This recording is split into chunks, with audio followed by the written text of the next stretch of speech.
Assalamualaikum warahmatullahi wabarakatuh. Bismillahirrahmanirrahim. Mari kita belajar mengenali diri, kata Sokrates. Tadi kan kita membahas pertanyaan siapa aku, huwiyah. Pertanyaan siapa aku itu jangan lupa punya dua sisi. Yang pertama identitas, yang kedua reputasi. Identitas itu siapa aku menurutku, itu identitas. Kalau reputasi, siapa aku menurut orang lain. Dua-duanya sama-sama penting. Alhamdulillah kalau sama. Menurut saya itu orang baik, Pak. Temanmu bilang, iya Pak, dia memang orang baik, cocok berarti. Ada kalanya, menurut saya orang baik, Pak. Terus temanmu bilang, alah cari sopo. Kamu ngaku-ngaku sendiri. Nah, itu reputasi. Kamu merasa orang soleh, kamu merasa orang unggul, kamu merasa orang luar biasa. Identity. Tapi pandangan orang lain terhadapmu itu reputasi. Jadi menilai diri kita, perhatikan ada dua sudut pandang. Ada identitas, ada reputasi. Nanti di Sokrates, beberapa penafsirnya Sokrates menganggap justru yang lebih dominan itu reputasi. Untuk mengenal diri kita. Kenapa?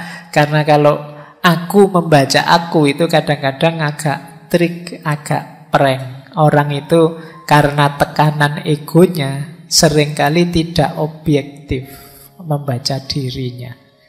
Kalian kan merasa benar terus, baik terus, yang bagus, yang cocok. Kalau salah kan kalian cari-cari alasan biar nggak dianggap salah. Jadi sulit objektif membaca dirimu. Maka nanti sebenarnya yang dimaksud oleh Sokrates itu tidak melulu kok kita diam terus di kamar mikir diri kita, tidak harus itu. Justru interaksi dengan orang lain lebih mengungkap siapa kita. Nah, ini dua sisi ya. Meskipun penting juga refleksi, tapi tidak satu-satunya.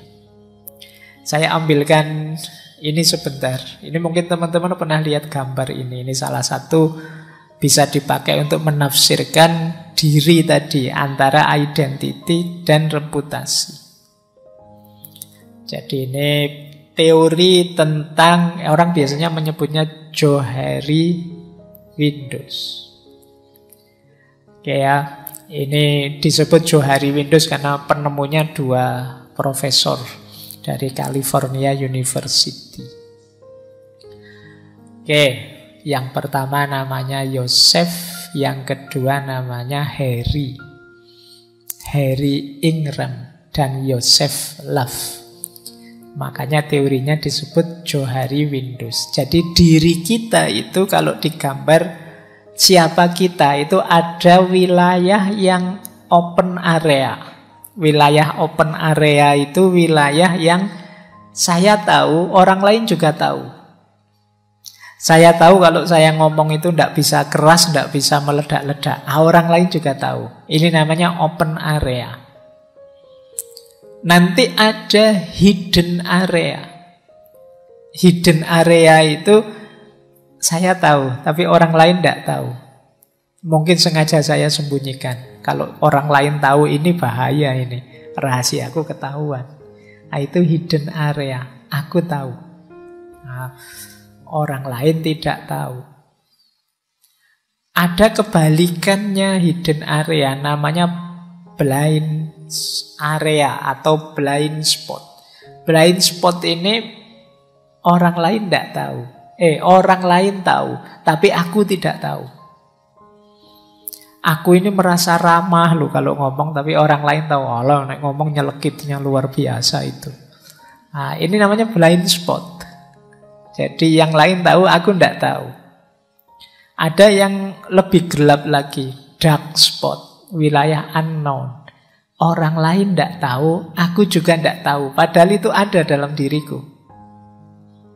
Nah, nanti kalian boleh setelah ini daftari ya. Yang orang tahu, aku tidak tahu. Yang orang coba saja. Nah, untuk tahu blind spot ya kalian harus terbuka, menerima masukan-masukan dari orang lain. Untuk tahu wilayah unknown, wilayah yang gelap, yang aku tidak tahu, orang lain tidak tahu, ya satu-satunya jalan pengembangan diri. Ternyata aku bisa nyanyi juga ya. Itu ketika kamu mau nyoba-nyoba nyanyi. Ternyata bisnis itu aku mampu juga, canggih juga aku bisa bisnis. Itu kemarin tidak tahu, orang lain juga tidak tahu. Begitu kamu kembangkan dirimu, sekarang kelihatan kamu punya bakat bisnis. Tapi orang yang tidak mau berkembang, yang sudah macet, mandek, ya tidak akan kebuka wilayah yang tidak diketahui tadi. Nah, orang yang ramah, yang temannya banyak, itu lebih mudah bongkar blind spot yang orang lain tahu, kita tidak tahu. Oke, jadi ini cara kita mengenali diri. Ternyata diri kita itu ada yang semua orang tahu, kita tahu. Ada yang kita saja yang tahu. Ada yang orang lain tahu, kita tidak tahu. Ada yang semuanya tidak tahu, termasuk kita. Coba nanti setelah ini ya, kamu daftari kira-kira saya itu yang semua tahu apa, yang kira-kira orang ngerti semua apa. Syukur-syukur ada temanmu, mungkin teman sak kamar lah, untuk bongkar blind spot itu. Yang menurutmu aku ini orang kayak gimana sih? Nah, suruh dia jujur nanti biar kalian tahu, oh ternyata sama dengan yang aku tahu, atau baru tahu saya kalau saya itu dianggap ceriwis, baru tahu saya kalau saya itu dianggap usil, baru tahu saya itu merasa soleh loh, tapi kok orang-orang nganggapnya malah sok. Nah, ini blind spot. Orang lain tidak tahu, kita tahu. Orang lain tahu, kita tidak tahu. Kita semua tahu dan kita semua tidak tahu. Coba nanti kamu cermati, kenali dirimu. Ini kalau di psikologi namanya Johari Windows. Jadi jendela Johari, kan itu kan gambar kotak 4 kayak jendela. Johari itu singkatan penemunya. Baik, ini ilustrasi saja untuk memudahkan pengenalan diri versi Socrates. Nah, mengapa kemudian mengenali diri ini sulit dilakukan? Nah, ini coba kalian cermati ya, biar lebih mudah mengenali diri. Kesulitannya biasanya yang pertama, dorongan bawah sadar. Orang itu saya bilang tadi sering dikendalikan ego, di bawah ego yang tidak dia sadari. Sehingga sulit mengenali diri. Kita mengenali diri kan yang tampak saja, padahal kita itu dikendalikan oleh hal-hal yang tidak tampak. Jadi aslinya kita seperti apa tidak kelihatan karena kita sembunyikan di balik ego. Nah, ini yang membuat kita sulit mengenali diri. Yang kedua, pengaruh dari luar, tekanan dari luar. Nah, kita sebenarnya males ke masjid, tapi terus dimarahi sama orang tuamu. Orang sini itu kalau tidak ke masjid dianggap belum Islam beneran, tidak serius. Terus kamu terpaksa ke masjid. Jadi akhirnya apa? Malesmu tidak terdeteksi. Sehingga begitu jauh dari orang tua, aslinya kelihatan. Kalau pas di rumah rajin ke masjid, begitu di kos-kosan, wah, meskipun sudah di depan masjid, kamu milih pulang ke kos-kosan, sholat sendiri di kos. Nah, lebih aslinya kelihatan. Ketika ada tekanan dari luar, kamu berubah. Sehingga aslimu terkubur. Ini yang bikin kita sulit. Yang ketiga, tentu saja karena emosi dan ambisi. Orang yang tidak bisa mengontrol emosinya atau punya ambisi yang tidak bisa dia kendalikan, itu akan menyulitkan orang mengenali dirinya. Dia akan merasa selalu benar saja, selalu baik saja. Terus yang keempat, orang sulit mengenali diri karena keterbatasan pengalaman, sekaligus yang kelima keterbatasan pengetahuan. Orang itu kan kenal diri karena belajar dari pengalaman. Tapi banyak orang yang lebih suka di zona nyaman sehingga pengalamannya tidak tambah, ya itu terus, sehingga sulit ekspresi dirinya tampak. Dan sulitlah dia mengenali dirinya. Nah, karena pengalamanmu terbatas. Kamu belum mengalami ini, belum mengalami ini, belum mengalami ini, sehingga responmu belum kelihatan. Aslinya dirimu belum tampak. Kamu tidak pernah mengalami kan, sudah kuliah rajin-rajin nyusun tugas masih dapat nilai E misalnya. Karena kamu enak terus studimu. Nah ini pengalaman dapat nilai E itu tidak menampakkan aslimu kalau pas mengalami yang seperti itu. Nah ini namanya keterbatasan pengalaman. Setiap orang mengalami keterbatasan ini. Maka ekspresi dirinya itu jadi tidak muncul sepenuhnya. Kita tidak bisa membaca diri kita secara utuh. Karena hidup kita selama ini lancar-lancar saja, kita tidak tahu bahwa kalau begitu ngalami masalah yang sulit, kita ini bisa kalap loh misalnya. Kita ini bisa lepas kontrol loh. Kita tidak pernah begitu karena kita tidak pernah ngalami situasi yang membuat kita lepas kontrol. Kalau kita sebenarnya pernah ngalami, mungkin kita bisa baca, wah saya harus hati-hati nih kalau marah. Ternyata saya itu kalau marah ngeri ya. Lepas kontrol saya itu ternyata. Saya tidak pernah ngalami yang begitu. Baru kali ini saya sadar, saya sendiri baru tahu kalau marah itu ternyata aku semengerikan itu. Nah, kita tidak pernah ngalami itu, maka kita tidak tahu kita punya potensi begitu. Juga keterbatasan pengetahuan. Ya, semakin ilmu kita terbatas, ya semakin sulit kita mengenali diri. Dan yang terakhir, kerumitan situasi. Kadang-kadang situasi hidup kita ini kompleks. Jadi kita sendiri sulit membacanya. Pak, saya tidak paham ini, Pak. Saya ini sedih, bingung, apa stres, apa kamu campur aduk, tidak karu-karuan. Situasinya memang rumit. Dibaca dari banyak perspektif bisa. Ya saya itu sejak kemarin memang gegeran terus sih Pak sama pasangan saya. Tapi apa putus lebih baik ya, tapi kalau tidak putus gimana? Kalau putus, situasi kan kompleks. Nah, kamu kebingungan untuk memutuskan. Kan tidak jelas, situasinya rumit. Jadi kalian mengenali dirimu yang kamu inginkan juga sulit. Nah ini halangan-halangannya. Kenapa mengenali diri itu kadang-kadang sulit. Tapi ya bukan tidak mungkin diatasi. Tetaplah baca dirimu, karena tadi ini kuncinya kita bisa berkembang. Kenapa harus mengenal diri? Coba lihat. Saya kasih contoh dari Socrates. Cinta kalau tidak diawali dari pengenalan diri, hidupmu akan kacau. Yang pertama apa? Kemungkinan kamu bisa salah milih pasangan. Saya itu orangnya mudah tersinggung loh ya. Nah, kalau kamu tidak kenal bahwa kamu mudah tersinggung, kamu ngawur saja nyari pasangan, akhirnya dapat pasangan yang tadi, yang kalau ngomong nyelekitnya luar biasa. Wah, itu kamu habis kamu. Kamunya baperan, pasanganmu tidak bisa dikontrol ngomongnya. Ya itu karena kamu tidak kenal dirimu sih, akhirnya ya salah kamu milih pasangannya.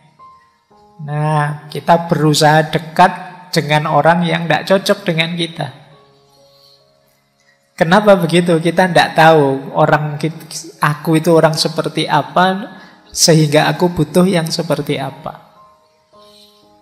Yang kedua, orang yang tidak mengenali dirinya, jatuhnya adalah dia tergantung pada orang lain. Akhirnya dia ikut saja, nempel saja pada yang lain. Wong dia tidak tahu, tidak kenal dirinya, tidak bisa mandiri. Yang ketiga, orang yang tidak kenal dirinya itu menyulitkan yang lain. Karena dia kalau ditanya juga tidak bisa jawab. Perasaanmu seperti apa, yang kamu inginkan apa, yang kamu butuhkan apa. Ya karena dia tidak kenal dirinya, jawabannya tidak tahu. Jadi ini juga sulit kan kalau kamu bergaul dengan orang yang manut saja. Kalau ditanya dia tidak bisa jawab apa-apa, pokoknya terserahlah kamu, ikut sajalah. Itu kan susah juga punya teman yang begitu. Enaknya malam ini makan apa? Terserahlah. Yo. Gimana? Angkringan saja? Janganlah, masa angkringan. Lah kemana? Ke mall, KFC. Alah, uang kita terbatas, so enggak usah lah makan di mall. Pokoknya mau kemana saja dibantah. Dia sendiri kalau ditanya lah terus di mana, enggak tahu. Nah, itu kan sulit. Mending kamu tahu siapa dirimu. Aku sih pinginnya ini, tapi yo monggo kalau kamu punya pertimbangan yang lain, itu kan lebih enak daripada terserah. Nanti kan dibikinkan warung terserah itu. Jadi oke ya. Jadi pengenalan diri lebih enak. Terus ya tidak bisa merespon gejala yang muncul dalam dirimu. Karena kamu awalnya tidak kenal, ya kamu tiap hari panik, tiap hari pontang-panting dengan situasi dirimu sendiri. Kalau kamu sadar diri kan, oh dalam situasi ini saya ini biasanya baper, tak hindarilah. Oh kalau situasinya begini saya masih kuat kok, enggak apa-apa, ayo berapa kali pun saya sanggup. Ini kita bisa mengantisipasi secara pas. Tapi kalau kita enggak kenal diri kita, sulit. Nah, terus biasanya orang yang enggak kenal dirinya itu hidupnya sepenuhnya mengandalkan pengalaman yang kemarin-kemarin. Dia tidak punya visi. Biasanya begitu, ya sudah begitu. Dan ini kan ya sulit juga kita berhubungan dengan orang lain, termasuk dalam hubungan percintaan, mengandalkan pengalaman yang dulu. Misalnya punya orang tua yang tidak harmonis, itu ya nanti semua laki-laki mesti begitu. Nanti yang trauma, semua perempuan juga. Nah ini namanya dikendalikan masa lalu. Kita tidak kenal diri kita, makanya takut. Jadi hanya mengikuti pola sesuai dengan sejarah emosi kita. Jadi ini pentingnya pengenalan diri. Jadi kalau kalian ini kan usia-usia sedang mulai jatuh cinta, nyari pasangan, jangan lupa awali dari kenali dirimu sebelum kenalan dengan yang lain. Jangan sampai nanti kamu menyesal sendiri karena pontang-panting. Bukan salah dia, salahmu sendiri tidak kenal dirimu. Yang pertama itu. Yang kedua, kerja juga begitu. Kalau nanti kamu kerja tanpa pengenalan diri, itu juga sulit maju. Yang pertama apa? Kamu tidak jelas tentang cita-cita, ambisi, keinginanmu. Kerja pokoknya ada yang nerima lah Pak, ada yang itu juga sudah syukur misalnya. Iyalah sementara itu, tapi kamu punya cita-cita apa sih? Punya keinginan apa sih? Tidak ada Pak. Yang penting ada uangnya, ada gajinya, ya oke. Coba deh, kamu tidak kenal dirimu sih. Coba dikenali dirimu. Aku itu bakatku apa ya? Aku nyamanku, aktivitas itu yang seperti apa? Passionku apa? Nah, sekarang saatnya kalian membaca diri. Yang kedua, ketika kita tidak mengenali diri, kita akan kehilangan banyak peluang. Mungkin ada peluang yang cocok dengan kita lewatkan. Ada kesempatan terbuka yang sesuai dengan kapasitas, kondisi diri kita lewatkan begitu saja. Ini karena kita tidak kenal diri kita. Atau bisa saja kita menghabiskan waktu untuk melakukan sesuatu yang bukan kita, tidak sesuai dengan jiwa kita. Jadi, Pak, saya itu rasanya kok tidak bakat ya Pak, kuliah itu misalnya. Kok berat sekali. Mungkin bukan kuliahnya yang kamu tidak bakat, tapi jurusanmu yang keliru.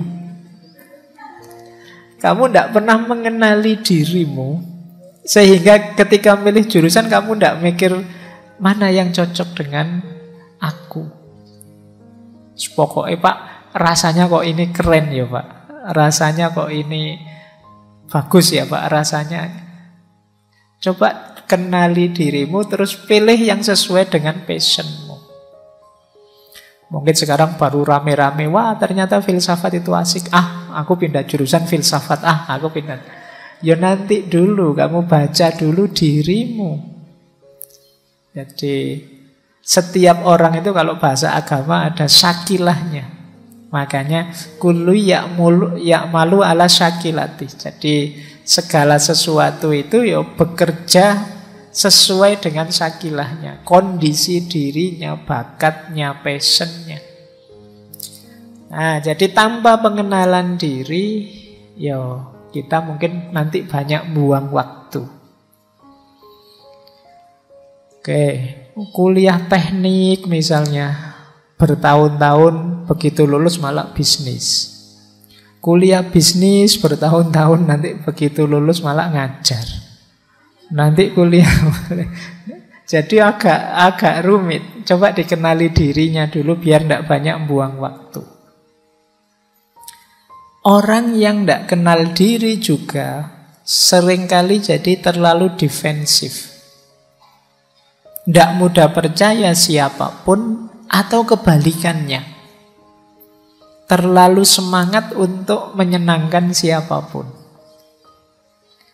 Ketika lahirnya ketakutan karena tidak mengenal diri, biasanya orang jadi defensif. Wah ini jangan-jangan dia membohongiku, jangan-jangan dia menjajahku, jangan-jangan dia menipuku. Tapi karena sadar bahwa aku tidak kenal diriku, tidak tahu keinginanku, ada orang yang kemudian terlalu terbuka, wah aku harus ikut yang lain, aku harus gabung dengan yang lain, aku harus meniru yang lain. Jadi terlalu semangat untuk berhubungan dengan yang lain, tidak kontrol. Dan yang terakhir, ya karena tidak kenal diri, biasanya terus terjebak rutinitas. Pokoknya biasanya begitu-begitulah Pak, sudahlah Pak, tidak usah mikir aneh-aneh, nanti tambah ruwet. Nah, ini ciri-ciri ketika kita tidak kenal diri. Yuk ya, setelah ini kita coba kenali diri, lah pakai kotak-kotak Johari Window tadi juga tidak apa-apa. Paling tidak kalian tahu passionku apa, bakatku di mana. Nah, hidup sosial juga begitu. Orang yang tidak kenal dirinya juga susah mengidentifikasi dirinya. Dia tidak sadar loh, gayamu itu sumbungi pol jane. Tapi dia tidak tahu. Kamu itu kemelinti jane, tapi kamu tidak sadar. Kamu itu caper sebenarnya. Kamu tidak tahu bahwa kamu itu caper. Dan lain sebagainya. Wong kamu tidak kenal dirimu. Kamu merasa wah ini gaya tawaduk ini. Tapi padahal bagi temanmu itu gaya kemelinti luar biasa itu. Kamu nganggapnya tawaduk. Kenapa kamu tidak kenal dirimu? Mungkin kamu terlihat sombong, terlihat dingin, terlihat caper, terlihat pemalu, terlihat pemarah. Tapi kamu tidak sadar. Karena kamu tidak pernah introspeksi, tidak pernah mengenali dirimu. Yang kedua, biasanya cirinya kamu belum kenal dirimu apa? Kamu kesepian. Kamu merasa, ini orang-orang kok tidak ngerti aku ya. Tidak kenal diriku. Lah kamu sendiri juga tidak kenal dirimu. Maka responnya orang apapun tidak cocok. Kamu merasa tidak sesuai. Karena kamu juga tidak tahu yang cocok itu yang seperti apa. Segalanya jadi serba salah. Jadi kan kadang-kadang kita merasa ini kok jadi tidak beres semua, tidak enak semua, serba salah semua. Jangan-jangan saatnya kamu introspeksi, saatnya kamu merenungi dirimu. Siapa sih aku saat ini? Mungkin kemarin-kemarin aku sudah kenal. Sekarang aku ini sudah tidak itu lagi. Tapi belum pernah aku kenali diriku yang sekarang. Makanya mungkin kamu merasa kesepian. Wah, aku sudah berbuat banyak macam-macam, temanku kok cuek semua ya. Aku berusaha memahami yang lain kok tidak memahamiku ya. Mungkin yang lain juga berusaha memahamimu, tapi kamu sendiri tidak jelas. Mereka juga bingung, aku harus bagaimana padamu. Jadi ini hidup sosial yang tanpa pengenalan diri. Ya, tentu saja kalau sudah kita tidak kenal diri kita, sulit kita berempati. Wong memahami diri sendiri saja kita sulit, apalagi memahami orang lain. Jadi ini kuncinya, pentingnya pengenalan diri. Makanya tadi kata Sokrates, kenali dirimu. Jadi kunci segalanya. Nah, terus kata Sokrates, kalau sudah mengenali diri, dilanjutkan dengan penguasaan diri. Kuncinya 3 menguasai diri itu. Yang pertama engkrateia, yang kedua libertas, yang ketiga autarkia. Jadi engkrateia itu menguasai emosi, dorongan-dorongan, insting, perasaan, penguasaan diri atas kesenangan, penderitaan, dan lain sebagainya. Jadi engkrateia itu, kalau kita kenal diri kita, emosi kita, sekarang saatnya kita kuasai emosi kita. Jadi menguasai kemarahan, menguasai emosi, kesedihan, keletihan, dan lain sebagainya. Ini namanya engkrateia. Jadi, wah, situasi begini saya biasanya marah ini. Memang saya marah sekali, tapi saya bisa menguasai karena saya sudah kenal. Ini gejala saya marah ini kayak gini. Harus agak menarik diri ini. Wah, ini kecewa berarti aku. Karena kalau seperti ini situasinya biasanya saya memang kecewa. Sudahlah, saya minggir dulu. Nah, ini orang bisa menguasai emosinya. Yang kedua apa? Libertas. Libertas itu bekerjanya rasionalitas, secara mandiri, secara merdeka, yang tidak dipengaruhi oleh emosi. Ya, libertas itu kebebasan. Emosi terkendali, akal sehat yang maju. Nah, ini libertas namanya. Jadi kalau kita sudah kenali diri, saatnya menguasai diri. Menguasai diri itu menguasai emosi, kemudian mengedepankan akal sehat, rasionalitas. Dan yang ketiga, ini penyeimbangnya apa? Autarkia. Autarkia itu, ini yang sering saya pakai istilah tahu batas. Tahu batas itu menurut Sokrates, cirinya yang pertama mandiri dari pengaruh. Yang kedua, menjadikan akal budi, akal sehat sebagai satu-satunya jalan mencapai kebahagiaan. Jadi orang tahu batas itu akal budinya jalan dan tidak mudah terpengaruh. Baik, jadi setelah kita mengenali diri, kita kuasai diri. Kita lanjut ya. Nah, kalau sudah mengenali diri, menguasai diri, saatnya membentuk diri. Kita kenal siapa kita, kemudian kita kuasai diri kita. Kalau sudah, ayo kita bentuk diri kita. Ada beberapa faktor yang mempengaruhi pembentukan diri kita. Yang pertama, ideal yang kita impikan. Ideal itu macam-macam, misalnya jadi orang soleh, jadi patriot, jadi apa, itu namanya ideal. Ya rumus sederhananya kalau kayak kita waktu TK ditanya cita-citanya apa, kalau sulit jawab kan berguna bagi nusa, bangsa, agama, orang tua kayak gitu. Nah itu idealnya begitu. Jenisnya apa masih belum tahu.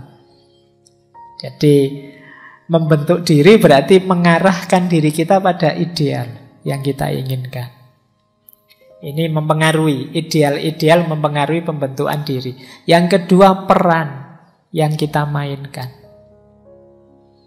Jadi kebetulan casting saya sekarang jadi mahasiswa. Ya saya harus membentuk diriku jadi mahasiswa yang baik, yang ideal. Kebetulan peranku sekarang jadi dosen. Yo, saya harus membentuk diriku jadi dosen yang baik. Peranku sekarang jadi kakak, ya jadi kakak yang baik. Peranku sekarang jadi tetangga, jadilah tetangga yang baik. Ini fase pembentukan diri. Kemudian ada fase pembandingan dengan yang lain. Kita bandingkan, kalau kita misalnya tadi ideal dosen yang baik itu bagaimana? Boleh dengan cara membandingkan dengan yang lain. Oh, dulu idola saya dosen bapak itu luar biasa, saya tak niru dia. Itu memudahkan pembentukan diri. Kemudian pengalaman hidup, sukses maupun gagal. Ini jadi pelajaran untuk membentuk diri. Kemudian komentar orang, jangan dicuekin. Penilaian orang, jadikan bahan refleksi, masukan, lumayan. Kadang-kadang kita berpikir sendiri tidak ketemu-ketemu. Orang lain yang nemu kejelekan kita. Alhamdulillah kita punya orang yang benci kita, sehingga dia nyari jelek kita terus, lumayan, bahan introspeksi gratis. Nah, makanya jangan galau kalau wah saya sekarang banyak hatersnya Pak. Lu alhamdulillah ada orang yang siap sedia menunjukkan kesalahan kita sehingga kita bisa jadi lebih baik dan tidak usah bayar. Nah, bagi yang tidak punya haters, ya kamu bikin iklan dicari haters, sebulan honornya sekian, tugasnya menilai diriku ini sudah baik apa belum. Dan yang terakhir tentu saja budaya hidup sekeliling kita. Masyarakat kita juga punya ideal-ideal.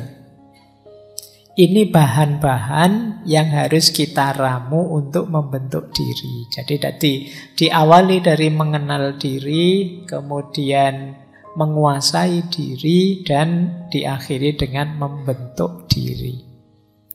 Inilah semesta problem dari know yourself, kenali dirimu, Gnoti Seuton.